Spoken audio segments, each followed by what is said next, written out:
साल 1937 मोहम्मद यूनुस खान ने प्रधानमंत्री पद से इस्तीफा दे दिया था, लेकिन 3 महीने के कार्यकाल में कांग्रेस में ही काफी कुछ बदल चुका था। जातिवाद के नाम पर जो आज चीखते चिल्लाते हैं, साल 1937 में यही जातिवाद जबरदस्त तरीके से हावी था, जिसका सबसे ज्यादा असर बिहार में देखने को मिला था। कांग्रेस बिहार में राजपूत कायस्थ बनाम भूमियार में बढ़ चुकी थी। ऐसे में 3 नामों को लेकर जबरदस्त संघर्ष देखने को मिला था। धनराज शर्मा, किशोरी प्रसन्न सिंह और यमुना कारी। बस यहीं से द्वंद्व युद्ध शुरू हो गया था। श्री कृष्ण सिंह और स्वामी सहजानंद धनराज शर्मा को टिकट देने के पक्ष में थे, लेकिन अनुग्रह नारायण सिंह इसके खिलाफ थे। तीनों यानी कि धनराज शर्मा, किशोरी प्रसन्न सिंह और यमुना कारी को टिकट नहीं दिया जाता है, तो नाराज होकर किसान नेता स्वामी सहजानंद इस्तीफा दे देते हैं। आखिरकार यमुना कारी को टिकट दिया गया और राजेंद्र सिंह के समझाने पर स्वामी सहजानंद ने अपना इस्तीफा वापस ले लिया। लेकिन खींचतान यहीं खत्म नहीं हुई थी। दरअसल इसके बाद कौन बनेगा बिहार का प्रधानमंत्री, इसे लेकर भी मतभेद शुरू हो चुके थे। 3 नाम सामने आए थे, श्री कृष्ण सिंह, अनुग्रह नारायण सिंह और सैयद महमूद। उस वक्त अनुग्रह नारायण सिंह ने श्री कृष्ण सिंह के नाम का प्रस्ताव आगे रखा और फिर श्री कृष्ण सिंह बिहार के प्रधानमंत्री बन गए। लेकिन फिर आया बड़ा सियासी भूचाल, जिसने कांग्रेस की चूल्हे हिलाकर रख दी। नमस्कार, मैं हूं प्रज्वल गौतम और आप देख रहे हैं कालचक्र। अब तक आपको बताया कि कैसे मौके का फायदा उठाकर बिहार के पहले प्रधानमंत्री के तौर पर मोहम्मद यूनुस ने अपना नाम दर्ज करा लिया था, लेकिन 3 महीने बाद ही इस्तीफा देना पड़ा। दरअसल गवर्नर जनरल ने ऐलान किया कि राज्यपाल मंत्री परिषद की सलाह से ही काम करेंगे, जिसके बाद कांग्रेस ने अपना आंदोलन वापस ले लिया और बड़ी पार्टी होने के नाते श्री कृष्ण सिंह बिहार के प्रधानमंत्री बने। वहीं उत्तर पश्चिम सीमांत प्रांत में डॉक्टर खान साहब, सेंट्रल प्रोविंस में डॉक्टर खरे, उड़ीसा में हरि कृष्ण महताब, मद्रास में सी राजगोपालाचारी, यूपी में गोविंद वल्लभ पंत और बंबई में बीजी खैर प्रीमियर बने। लेकिन 2 साल बाद ही विश्व युद्ध शुरू हो गया। साल 1939 द्वितीय विश्व युद्ध का आगाज हो उठा था। भारत ब्रिटेन का उपनिवेश था, तो भारतीय सैनिकों को ब्रिटेन ने इस विश्व युद्ध में उतार दिया था, लेकिन इसका जमकर विरोध हुआ। उस वक्त बिहार के मौजूदा प्रधानमंत्री श्री कृष्ण सिंह थे। कांग्रेस ने इस बात पर जोर दिया कि विश्व युद्ध में ब्रिटेन ने जो भारतीय सैनिकों को झोंकने का फैसला लिया है, उसके बारे में पहले भारतीय जनता से राय लेनी चाहिए थी। हालात बिगड़ते गए, तो आखिरकार कांग्रेस ने अपने सभी लोगों से यानी सभी नेताओं से इस्तीफा देने की गुजारिश की और अक्टूबर 1939 में बिहार के प्रधानमंत्री पद से श्री कृष्ण सिंह ने इस्तीफा दे दिया। उनके साथ साथ जहां जहां भी कांग्रेस की सरकार थी, वहां वहां इस्तीफा हो गया, जिसके बाद बिहार में राष्ट्रपति शासन लागू हो गया और कांग्रेस आंदोलन में कूद पड़ी। उस दिन को मुस्लिम लीग और BR अम्बेडकर यानी बाबा साहब भीमराव अम्बेडकर ने मुक्ति दिवस के तौर पर मनाया। साल 1946 श्री कृष्ण सिंह एक बार फिर बिहार के मुखिया बने। इस बार काफी बदलाव हो चुके थे। जहां एक तरफ पहले प्रीमियर यानी प्रधानमंत्री हुआ करते थे, अब वो मुख्यमंत्री के नाम से जाने जाते थे। श्री कृष्ण सिंह बिहार के पहले मुख्यमंत्री बने। लेकिन जैसा कि शुरुआत में बताया था कि बिहार में जातिवाद का बोलबाला था, तो इस कहानी को साल 1942 से शुरू करते हैं। मौलाना अबुल कलाम आजाद को पटना भेजा जाता है। कांग्रेस कार्यकारिणी की एक बैठक होती है, जिसमें कृष्ण बल्लभ सहाय ने राजेंद्र प्रसाद की जगह श्री कृष्ण सिंह को प्रदेश अध्यक्ष और अनुग्रह नारायण सिंह को महासचिव बनाने का प्रस्ताव रखा। इस प्रस्ताव पर अनुग्रह नारायण सिंह तो तैयार हो गए, लेकिन श्री कृष्ण सिंह ने प्रदेश अध्यक्ष बनने से साफ साफ इनकार कर दिया और इस तरह से एक बार फिर राजेंद्र प्रसाद बिहार के प्रदेश अध्यक्ष बने।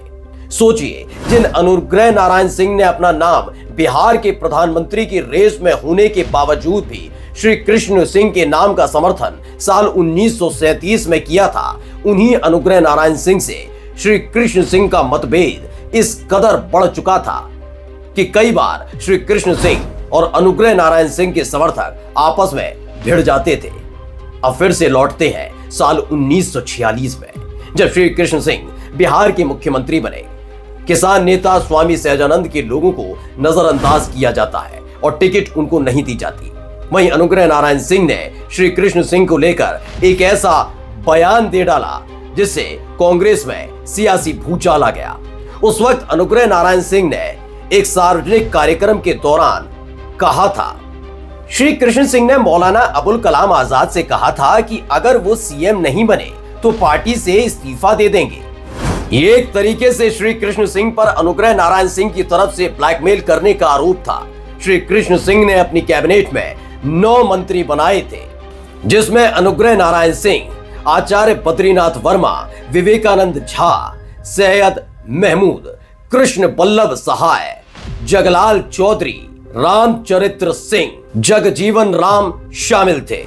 बीच बीच में खींचतान चलती रही। साल 1947 में देश आजाद हुआ। पूरा देश आजादी के जश्न में खोया हुआ था, तो वहीं कांग्रेस के अंदर खींचतान बढ़ती जा रही थी। इस बीच पहले विधानसभा चुनाव की तारीखों का ऐलान हो गया। साल 1952, आजाद भारत में बिहार में यह पहला चुनाव था। कांग्रेस के अलावा कई और पार्टियों ने चुनावी प्रक्रिया में शिरकत की। चुनावों के नतीजे कुछ ऐसे रहे।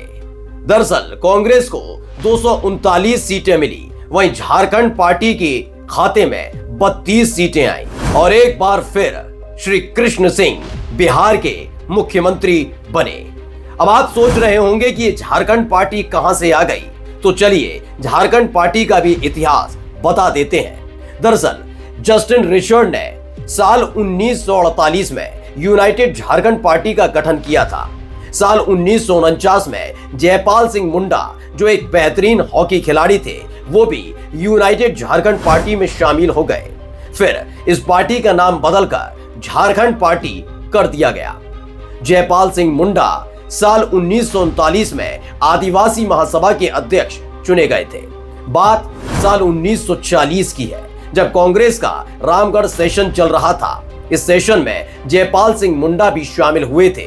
उन्होंने इस सेशन में खुले तौर पर अलग झारखंड राज्य बनाए जाने का प्रस्ताव रखा था, लेकिन नेताजी यानी सुभाष चंद्र बोस ने पहले देश की आजादी पर ध्यान देने को कहा था। साल 1962 में बिहार में फिर से झारखंड पार्टी ने अपनी धमक दिखाई और 20 सीटें जीती थी, लेकिन अगले ही साल यानी साल 1963 में झारखंड पार्टी का विलय कांग्रेस में हो गया था।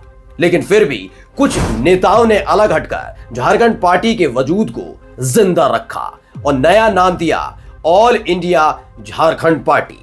साल 2000 में बिहार से हटकर झारखंड, उत्तर प्रदेश से हटकर उत्तराखंड और मध्य प्रदेश से हटकर छत्तीसगढ़ का निर्माण हुआ। ऑल इंडिया झारखंड पार्टी वही पार्टी है जिनके प्रत्याशी राजा पीटर ने साल 2009 में झारखंड के उस वक्त के मुख्यमंत्री शिबू सोरेन को हराया था। चलिए फिर से लौटते हैं आजाद भारत में बिहार के बदलते सियासी समीकरणों की तरफ। साल 1957 बिहार के मुख्यमंत्री के तौर पर श्री कृष्ण सिंह ने 5 साल बिता दिए थे, लेकिन अब उनके ही इर्द गिर्द रहने वाले नेताओं या यूं कहें कि देश की आजादी में योगदान देने वाले कई चेहरे भी बिहार का सीएम बनने का सपना देखने लगे थे।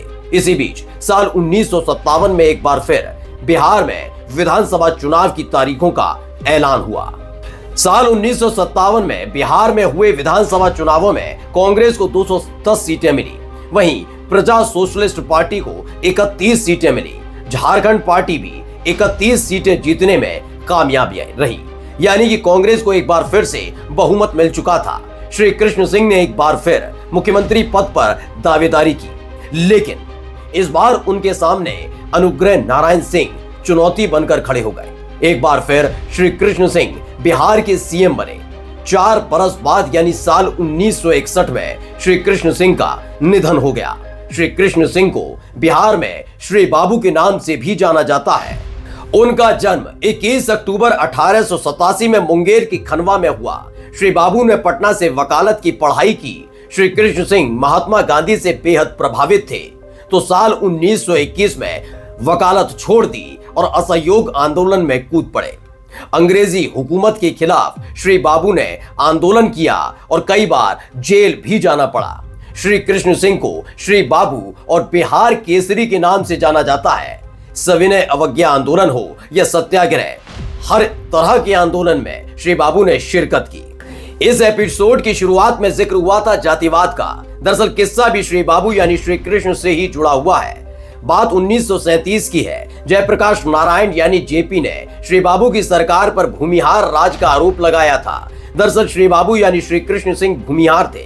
उस वक्त जेपी ने श्री बाबू पर अपने सजातीय यानी भूमिहार समाज से आने वाले महेश नारायण सिन्हा को आगे बढ़ाने का आरोप लगाया था, जिस पर श्री कृष्ण सिंह ने जेपी को खरी खरी सुना डाली थी। यही नहीं, जयप्रकाश नारायण ने तो अनुग्रह नारायण सिंह को राजपूतों का नेता तक करार दे दिया था।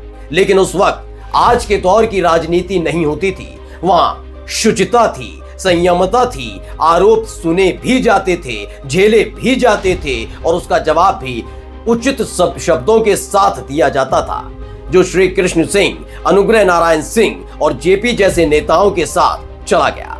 साल 1961 में श्री कृष्ण सिंह के निधन के बाद विनोदानंद झा बिहार के मुख्यमंत्री बने, जिनकी कहानी आपको सुनाएंगे अगले एपिसोड में। तब तक के लिए मुझे दीजिए इजाजत। नमस्कार।